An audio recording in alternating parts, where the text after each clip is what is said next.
টলিউডে একটা খবর চর্চিত ছিল যে জিৎ ও কোয়েলের প্রেম কাহিনী। তবে এবার এই বিষয় নিয়ে অকপট মুখ খুলেছেন কোয়েল নিজেই। তবে জানিয়ে রাখি যে কোয়েল এবং জিতের প্রেম কাহিনী নিয়ে এতটা ক্লিয়ার করে ভিডিওতে কেউ আগে কখনো জানায়নি। তবে এবার চলুন আমি আজ সম্পূর্ণটা জানাবো, তবে তার জন্য সম্পূর্ণ ভিডিওটা দেখার অনুরোধ রইল। চলুন শুরু করি। টলিউডে 20 বছর কাটিয়ে ফেলেছেন কোয়েল মল্লিক। তবে রঞ্জিতের কন্যা অভিনয় দিয়ে যেমন সকলের মন কেড়েছেন, তেমনি তার ব্যক্তিত্ব দিয়েও লম্বা কেরিয়ারে কোনো বিতর্ক সেইভাবে দাগ কাটতে পারেনি। তবে শুধু টলিউডে শোনা গিয়েছিল যে জিতের সঙ্গে একটি সম্পর্ক তৈরি হয়েছিল নাকি কোয়েল মল্লিকের। তবে টলিউডের ডেবিউর 10 বছর পর 2013 সালে বিয়ের পিঁড়িতে বসেন কোয়েল মল্লিক। প্রযোজক নিসপাল সিংয়ের সঙ্গে বেঁধেছিলেন গাঁটছড়া। তবে বর্তমানে ছেলে কবিরকে নিয়ে দুজনের শোকের সংসার। তবে এবার জেনে নিন কিভাবে শুরু হয়েছিল নিসপাল সিং ও কোয়েলের প্রেম কাহিনী।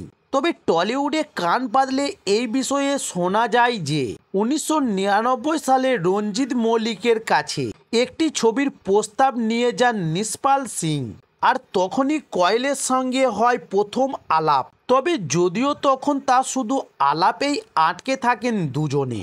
তবে এরপর গল্প অনেক পড়ে 2005 সালে কোয়েলকে আই লাভ ইউ নামে একটি ছবিতে অভিনয়ের প্রস্তাব দিয়েছিলেন নিসপাল সিং। তবে সে ছবি কোনোদিনই তৈরি না হলেও নিসপালের বন্ধুত্বর রং লাগে।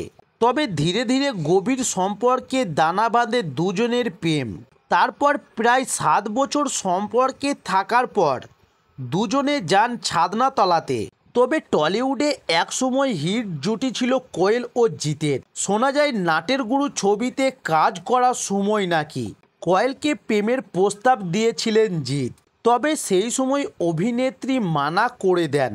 এরপর 7 পাকে বাঁধাতে কাজ শুরু করার সময় কোয়েলও মন দিয়ে ফেলেন জিৎকে, কিন্তু পরিণতি পায়নি কখনোই তাদের সম্পর্ক। টলিউড পাড়ায় কানাঘোষা অবাঙালি জিৎকে পছন্দ ছিল না রঞ্জিত মল্লিকের।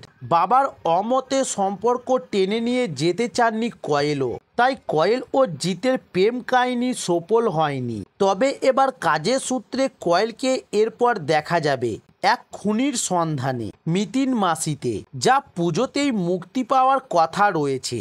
এছাড়াও এবার পুজোতে স্টার জলসার মহালয়াতে কোয়েল রয়েছেন। তবে এবার মহালয়াতে কোয়েল রয়েছে দুর্গার ভূমিকায়। তো দর্শক বন্ধুরা, এই ছিল আজকের নিউজ। আরও সেলিব্রিটির নিত্য নতুন ভিডিও পাওয়ার জন্য অবশ্যই আমার চ্যানেলটি সাবস্ক্রাইব করে সঙ্গে থাকুন। নমস্কার।